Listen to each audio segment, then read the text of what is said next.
RPSC first grade 2013 public administration के question paper के ICT और साइकोलॉजी के क्वेश्चन देख रहे हैं। पहला क्वेश्चन कहता है बुद्धि परीक्षण की कार्यकारी श्रृंखला बनाने वाले प्रथम व्यक्ति थे बिने। बालक का सामाजिक व्यवहार प्रभावित होता है संस्कृति जिसमें वह जन्म लेता है, पर्यावरण जहाँ वह रहता है और आर्थिक स्तर से जिससे वह आता है। निर्मितवाद उपागम का उद्गम है संज्ञानवादी मनोविज्ञान। किशोर शिक्षा में निम्न में से कौन सा उपागम सबसे उचित है? जीवन कौशल शिक्षा का। ईमेल का पूरा नाम है इलेक्ट्रॉनिक मेल। अधिगम विकलांग बच्चे अधिकतर निम्न उपलब्धि वाले होते हैं। अभिक्रमित अधिगम निम्न में से किस पर आधारित है? क्रिया प्रसूत अनुकूलन पर आधारित है। बीएफ स्किनर के अनुसार बच्चों को भाषा का विकास निम्नलिखित का परिणाम है अनुकरण व पुनर्बलन का। बच्चों के व्यक्तित्व के एक सूत्रीय विकास के लिए माँ बाप को चाहिए कि वे घर में अनुकूल वातावरण प्राप्त करवाएं। प्रथम उच्च स्तरीय भाषा थी प्रोटोन। व्यक्तिगत भिन्नता के कारक सदैव ही होते हैं पर्यावरण व वंशागत। यह विचार की विकास की किसी भी अवस्था पर कुछ भी सिखाया जा सकता है पियाजे का है। सूचना व प्रौद्योगिकी में सम्मिलित है ऑनलाइन सीखना, एडुसेट के माध्यम से सीखना, वेब बेस्ड सीखना है।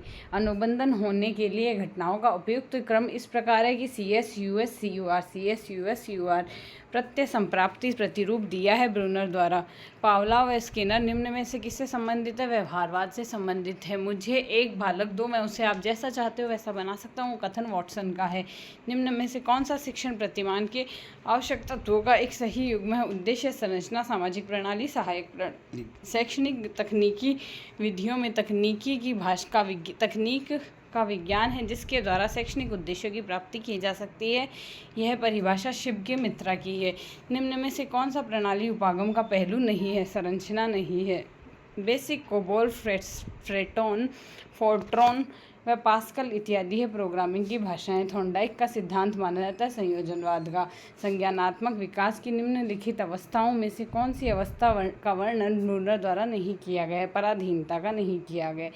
शिक्षण क्रियाओं की एक विधि है जो सीखने की उत्सुकता जागृत करती है। किसने कहा है? B.O. स्मिथ ने कहा है। निम्न में से कौन सा डैनियल गोलमैन द्वारा प्रतिपादित संवेगात्मक बुद्धि की एक विशेषता नहीं है? आत्मसंतुष्टि नहीं है, जबकि आत्मचेतना, आत्मनियंत्रण व सामाजिक कौशल है। निम्न में से कौन सा कथन सही नहीं है?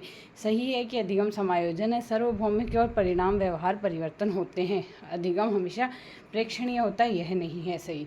अधिगम के संप्रत्य निर्माण व समस्या समाधान जैसे घटक प्रतिपादित किए गए हैं संज्ञानात्मक क्रमी वादी में। निम्न में से अधिगम के संज्ञानात्मक अनुक्षेत्र से संबंधित है? कल्पना करना।